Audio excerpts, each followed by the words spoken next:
Please feel free to ask questions also from my talk this morning, because there wasn't much time there, or anything you feel about all this which I failed to mention. Father George.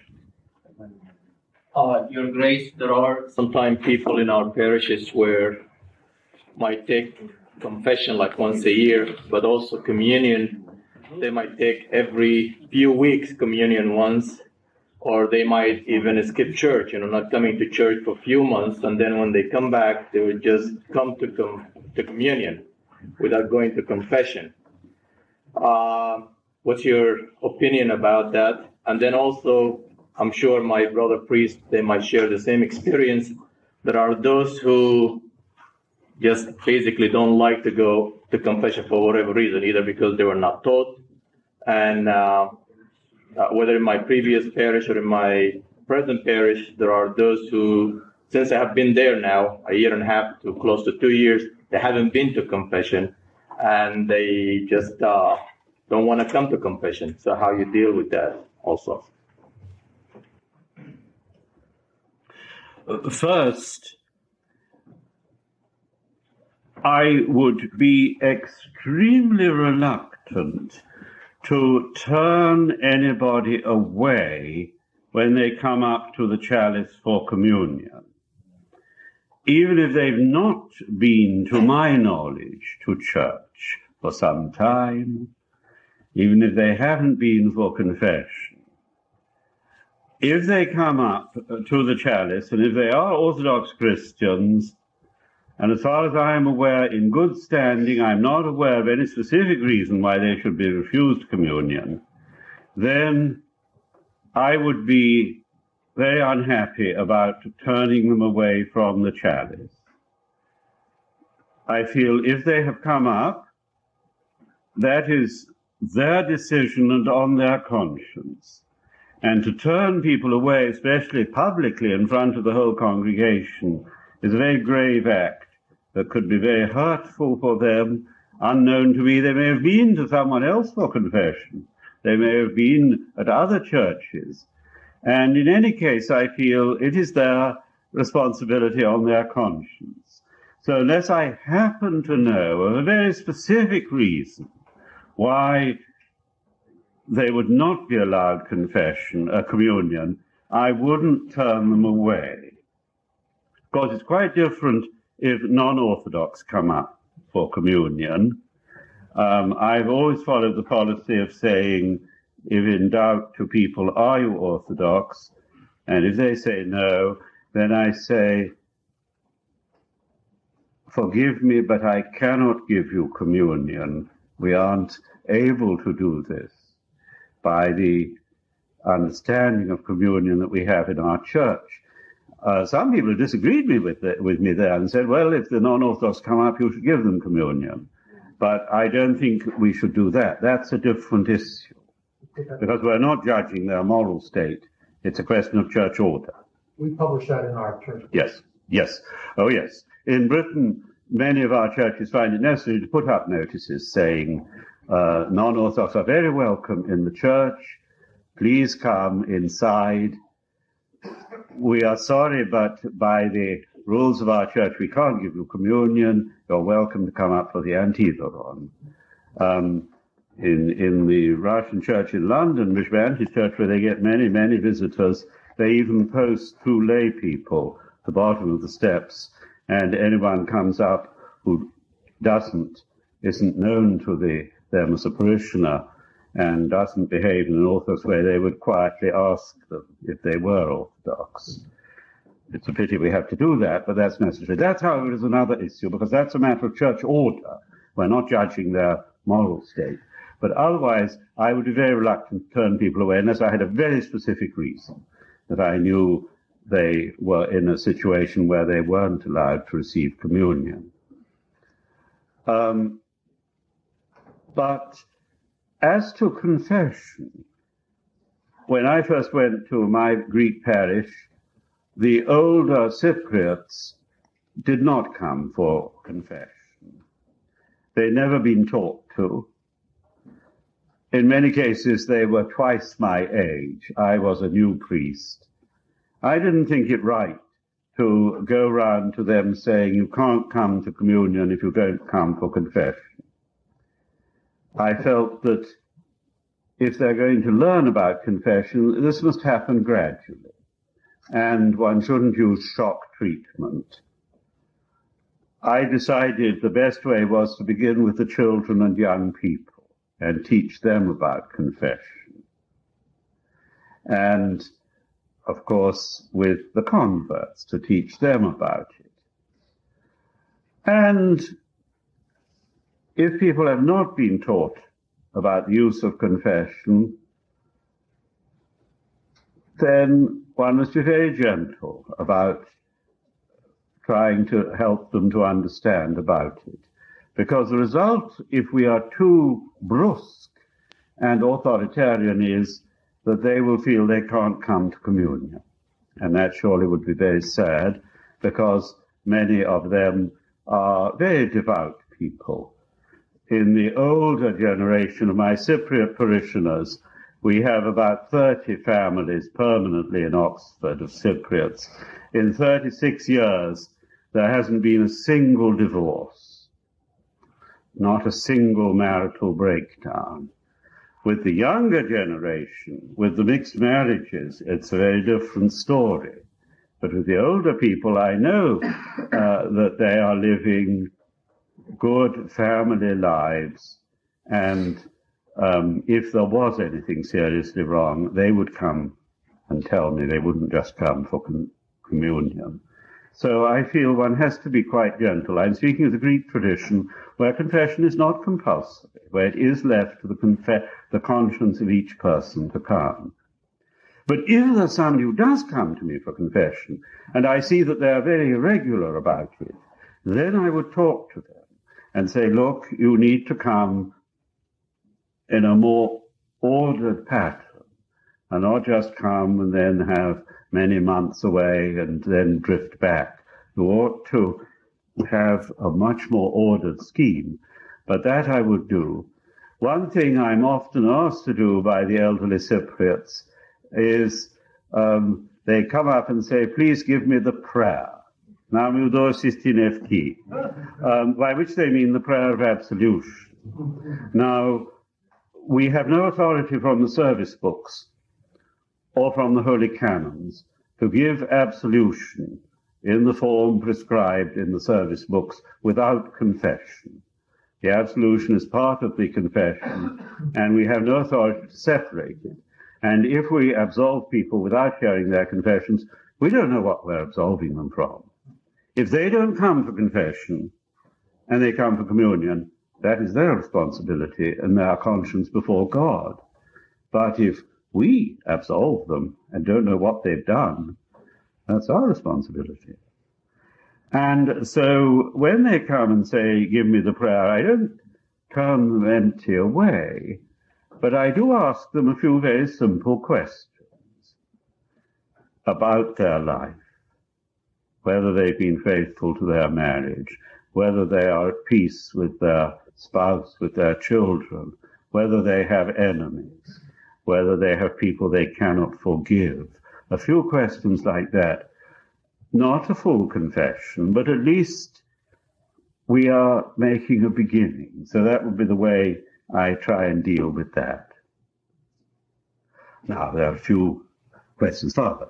A story that came from the World Trade Center tragedy. It was a Roman Catholic priest who came up, I guess, before the second building came down or something like that. And two firemen were going into the building and they saw him. And they asked, Father, would you give us absolution?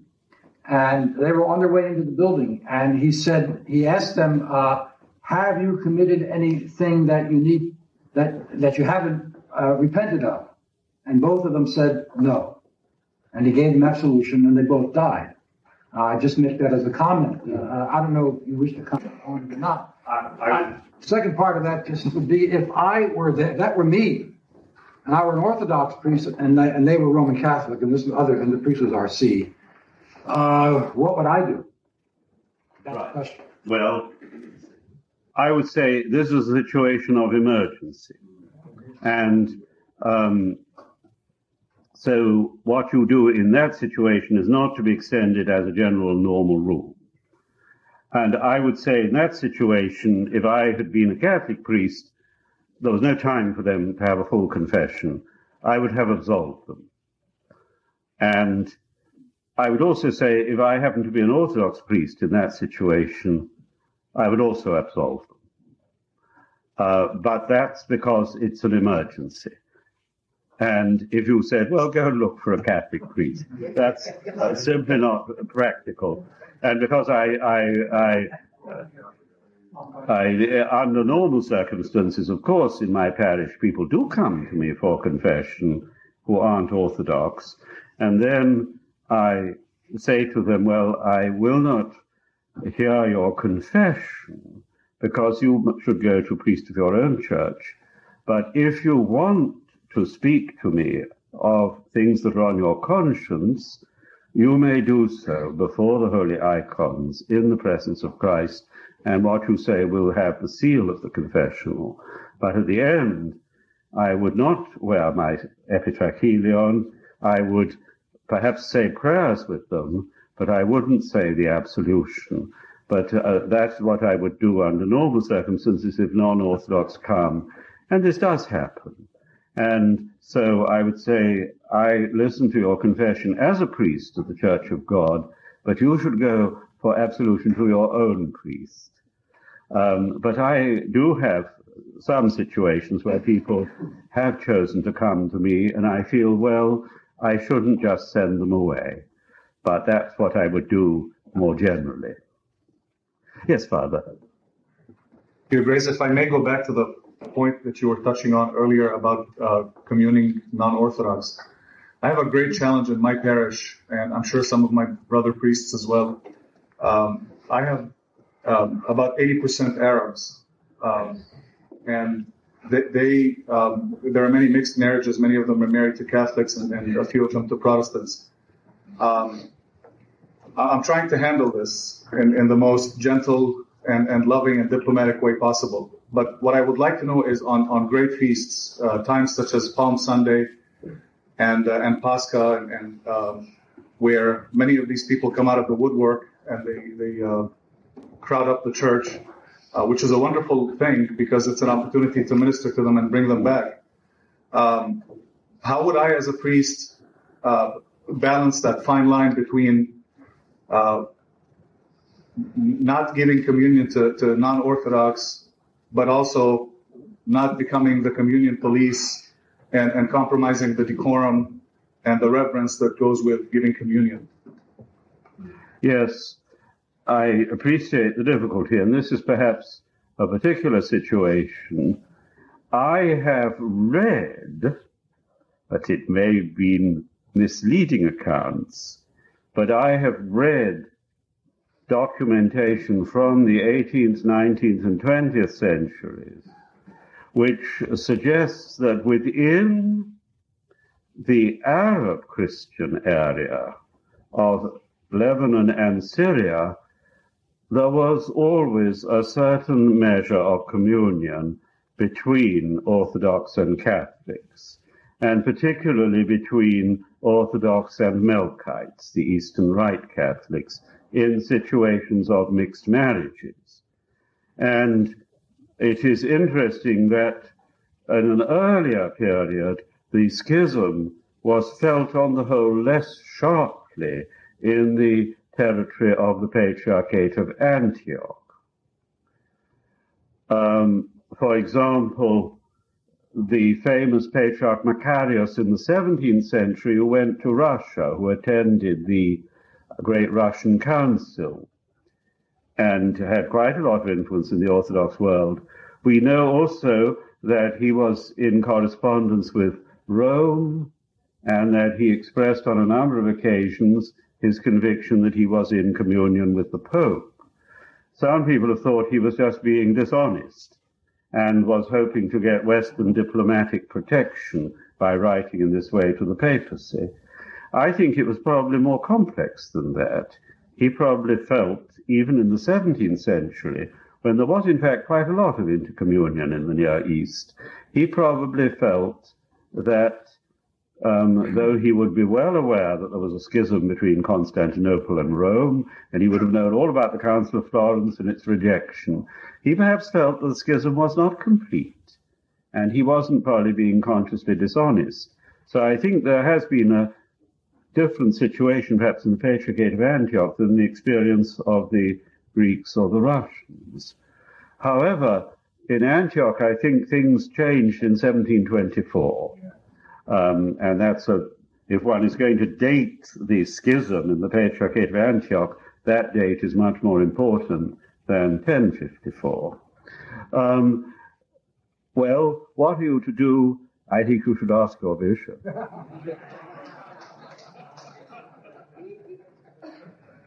Well, I'm not simply being dishonest there, but I say that I recognize there may be particular circumstances in the Arab church, the Arab-speaking church and cultural church, and I can't offer an opinion there because it's not my own pastoral area of experience. That wouldn't arise in the Greek world now. One of the most common beliefs in the Christian Middle East is whatever church you get married in, you convert to that church. And it's usually the woman following the man. So if the man is an Orthodox and he marries a Melkite, the attitude is, well, she became Orthodox because they were married in the church. That's the popular attitude. Can I say something about that, which is true? This is very important because there's a new publication from the Middle East, endorsed by our patriarch and Bishop Gabriel for Central and Western Europe, that addresses that. It's a commentary on each of the sacraments, the pastoral aspects of each of the sacraments, and about marriage. It's very interesting. It says, contrary to popular belief, conversion to faith is not affected by marriage. It's affected only by chrismation or by baptism. It's very clear. And what else it says, and this is not so great, but it's cultural, it certainly wouldn't apply in England, that it's also the cultural understanding that the wife follows the husband. But that it has to be a conversion of, I'm so exhausted, of your own free will. I can't even think of the word I want. Thank you. Yes. Voluntary consent. Thank you. Yeah, they address that. Yes, that's in Arabic and in English. That's very interesting because that shows that there is a desire to define, not to set up barriers, but to define frontiers rather more clearly than might otherwise be done. Is that publication in Arabic or from the Middle East? Is it possible to have a copy of it? I'll see. I put it in the library at the cathedral. I don't know if it's still there.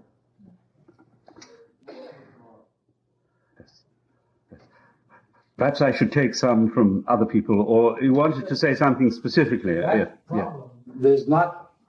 That's not just your problem. That's all of us who have, quote, convert parishes. Yes. That's a real problem for us. Yes. I don't want to be unduly reactionary, but I feel it is not realistic to have communion in each other's churches. And people who go from church to church and have communion in more than one church, both in Orthodox and Catholic churches or Orthodox and Anglican churches, such people have to be told, you must make up your minds where you belong and where your commitment is. And that going from place to place like that is dangerous because it can imply a certain lack of realism, a certain failure to take seriously that they must belong to a specific church. They can't just be above the churches. I think, Your Grace, the problem could be also that we are not all consistent. And I'm not saying probably within this region of the Archdiocese, because we follow a very clear direction from His Grace Bishop Basil maybe. But within our Archdiocese, sometimes it is not very clear, these practices within our parishes, because some of our brother priests, they might follow on their own, or for whatever reason, a different practice and then that affect, you feel it because the family, they have friends and relatives all over the country. Yes. And then they tell you, oh, but father in so-and-so parish is doing that. How come you are not doing that? Where are you coming up with these ideas? And then it becomes really hard for us. Some years ago, probably about 20 years ago now, I remember SCOBA put out guidelines for ecumenical relations. It was edited by Father George Stephanopoulos. Those guidelines, Father Robert. George is the son and not father. Father Robert Stephanopoulos. I think those guidelines were quite sober and realistic and clear. And I think it'd be a very good thing if they were reissued, if necessary revised, but reissued. And I've taken that kind of standard, as in those guidelines, for myself. For example, I do go to non-Orthodox services. I do preach there, if asked. I do read the Gospel. I do sometimes give a blessing. I don't normally go to Eucharistic services, but non-Eucharistic services in other churches I will go to. But I never wear any vestment. I never wear an epitrachelion or anything else. I simply go in my rason and my hat and veil, ordinary choir and public dress. Now, that is what those guidelines more or less say, if I remember rightly. But they are very clear about intercommunion and that it shouldn't be practiced. And I think if one had as agreed standard, it would be good. It was quite a problem in the Ecumenical Patriarchate 20, 30 years ago that there were a number of people who were advocating intercommunion, including Patriarch Athenagoras himself. That's changed. It isn't now the case in the Ecumenical Patriarchate. Things are a good deal stricter, in my experience. This would be the case also with most Greeks. But I have to say that the cases I've had to deal with of Orthodox going for communion in non-Orthodox churches have very often concerned natives rather than converts. But I would only add to what you said, Father, that we should be gentle about this and not fierce. Of course, I'm sure you are that way. And we shouldn't be triumphalists. We shouldn't say, we are the one true church, get out, you heretics. But we should say it's a cause of great sadness to us that we can't have communion together. The time has not yet come. We should express sorrow. And when people are hurt, it's usually because we've been rather triumphalist, even a certain satisfaction of saying you can't have communion. And we should, if we show compassion, sorrow, grief over the situation, then people feel very differently about it. Yes. I wanted to make a little plug for your booklet, Your Grace, that's published by Light and Life Publishing Company. Several years ago, you wrote a booklet called Communion and Intercommunion. And if anybody would like to read it, it's excellent. Light and Life Publishing Company publishes it, but it's not here in the books. Get to the right over there. About 6 copies. Oh, okay, there it is. Well, that is, and I couldn't say better of it than you. But it was written 20 years ago, but I would say I wouldn't want to alter it if it was being reissued. I feel, the examples I give are not absolutely up to date, but I think the situation hasn't changed. Your Grace, you mentioned in your lecture tonight, this afternoon, I guess, losing track. There comes that time in confession where a priest needs to make a decision whether it is going to be absolution or not absolution. Could you give us some of your own personal experiences in that decision making?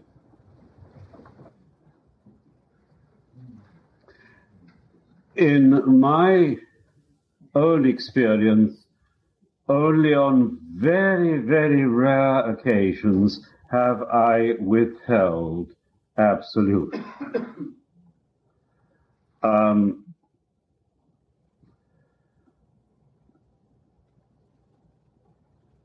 I would always want to give the benefit of the doubt to the person coming for confession.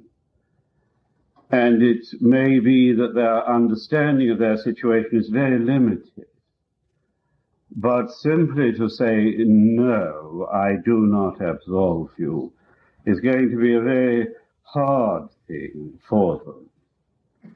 Especially in our society, people may in earlier ages have gone for confession because they needed to for reasons of social status. In Russia before the revolution, if you held office in any government service, you had to be an Orthodox in good standing in most areas. You had therefore to go at least once a year for confession and communion. So it was necessary to go to confession to keep your job. But we are not going to have people coming to confession for reasons like that. So basically, I would assume if the person comes for confession, they are sincere. And I may think, as the confessor priest, that perhaps there are many things they don't see or understand or don't take seriously enough. But I wouldn't think that was in itself a reason to withhold absolution, because I would work on the principle, as I've said, that they may grow. And if I encourage them, if I say to them, look, really, you've got to take this much more to heart than you've done so far, then perhaps another time we shall be able to get a bit further forward. So I wouldn't normally withhold absolution just because I thought the person needed to understand better their position. Only if there was something very specific. What kind of thing? If somebody said to me, I am going regularly to communion in the Anglican Church, and I don't see why as an Orthodox I shouldn't do that, I would say to them, that is not the teaching of the Orthodox Church. If they said, well, I don't accept that teaching, I think in that situation I would say, well, I cannot bless you to go to Anglican communion, and I cannot give you absolution if you yourself say you do not accept the Church's teaching on this matter. So that might be a situation where I would say no. Or to give another example, which is perhaps a little more controversial, if in confession I found that somebody was a practicing Freemason, I would say to them, I can't give you absolution unless you will break with Freemasonry. But I'm well aware there are plenty of Orthodox priests and bishops who would not take that line. But in conscience, I would have to say to them, I don't think Freemasonry is necessarily a demonic plot, but I don't think Orthodox Christians should be Freemasons. And if they said, well, I can't accept that, I would say, well, I'm sorry, I can't give you absolution. So it would be rather specific points where I felt they were not able to accept the Orthodox teaching as I interpret it. It wouldn't be a question really of thinking, well, they aren't quite serious enough, because that's a question of degree and a question of judgment. There would really have to be some particular reason where they said they rejected the teaching of the Orthodox Church. If they said to me, and this is a real example, they said, I really cannot believe in the bodily assumption of the Mother of God, I would say to them, well, it is the teaching of the Church. If you don't understand why we teach this, you could just, as it were, suspend judgment, say, I don't understand, but I accept that that's the way that the Church teaches. I pray that I may grow in understanding. If they're willing to say that, I wouldn't withhold absolution. But if they said, I deny this, the Church is wrong, I would say, well, I'm sorry, I can't give absolution in such a case. If they merely say, I do not understand the Church's teaching, I do not see the reasons for it, okay, there are lots of things we don't understand, but that's not the same as denying something, but if they denied what seemed to me part of our holy tradition, then I would find it difficult, because I would feel they were not in the state of full communion of heart with the church if they rejected its teaching. Father, yes. Yes, Your Grace. Would you say that this would also apply, the same logic would also apply if a person is unwilling to give up a certain kind of grave sin that they're engaged in? Yes. I mean, the most obvious example is, in the case of students, if they are living together but they are not married.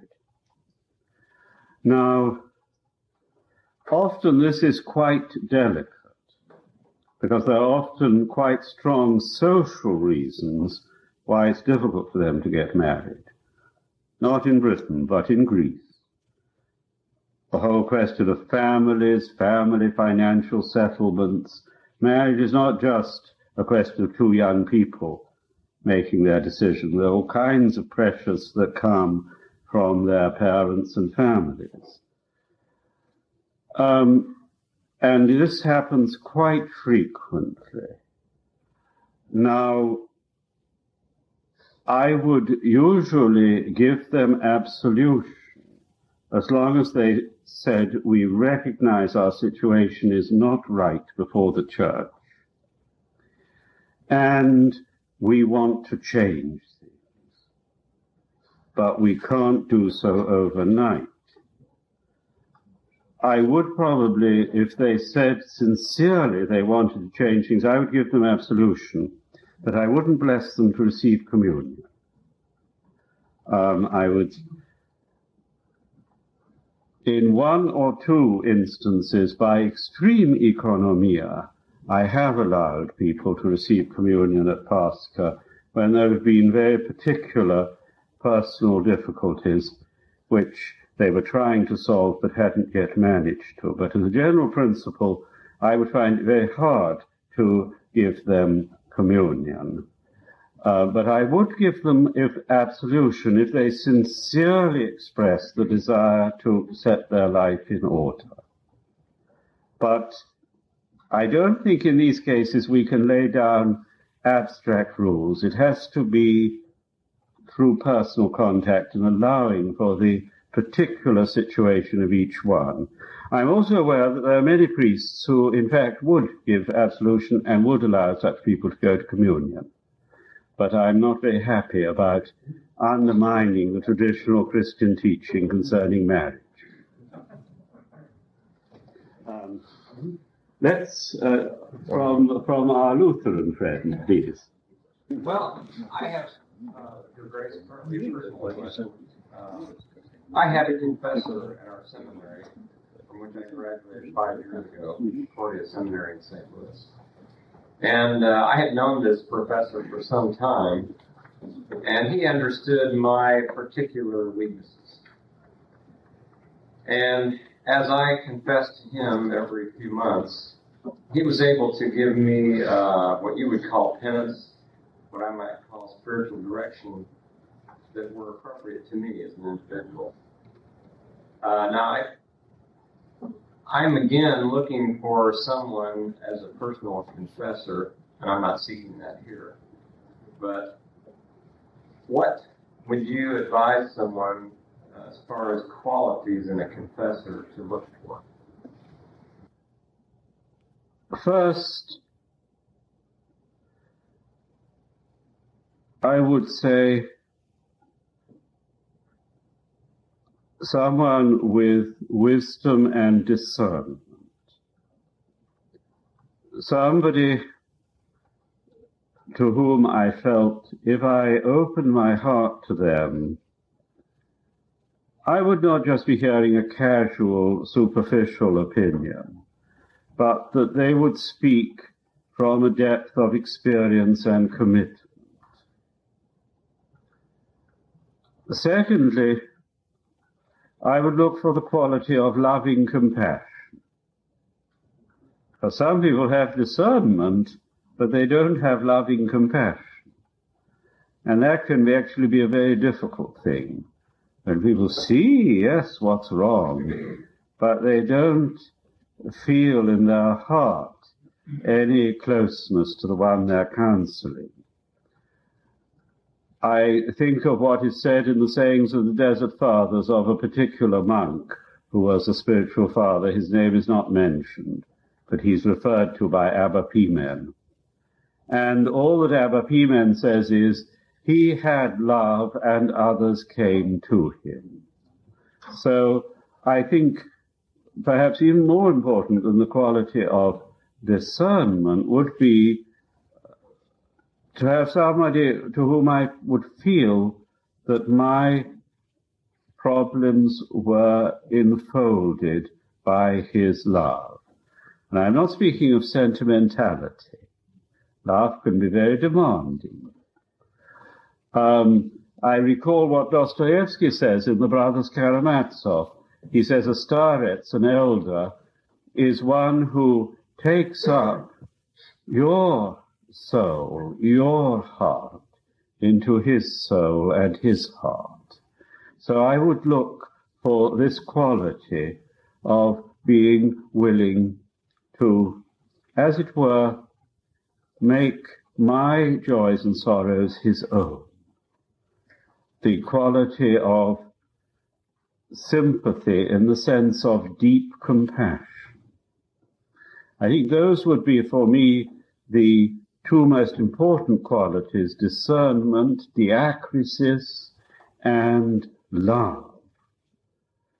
But I would also say another thing to people looking for a spiritual father. Don't expect too much.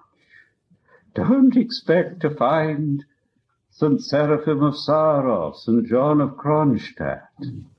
It may be there is some quite humble priest, not outwardly notable, who is just the right person for you.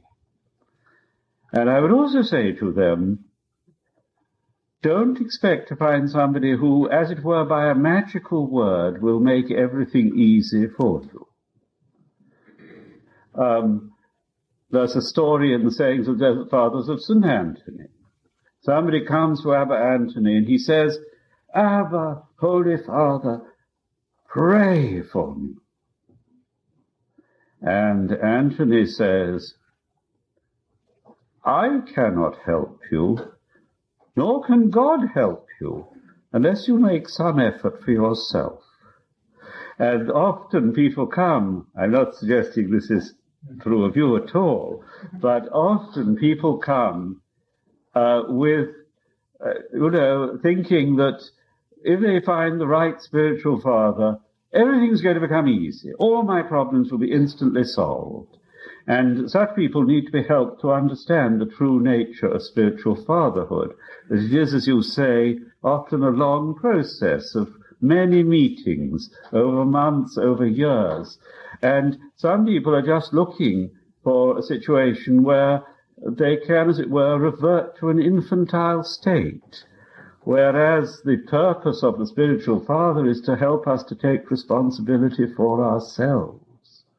So I would say, don't expect the wrong things. You can expect many, many things, and God's mercy is far greater than we anticipate. But the spiritual father will work with us. He's not going to just wave a magic wand and it'll all be all right. So I would emphasize also the need to understand our need as well as that of the spiritual father. I think time is marching on, and perhaps we should release people, do you think so? I think so.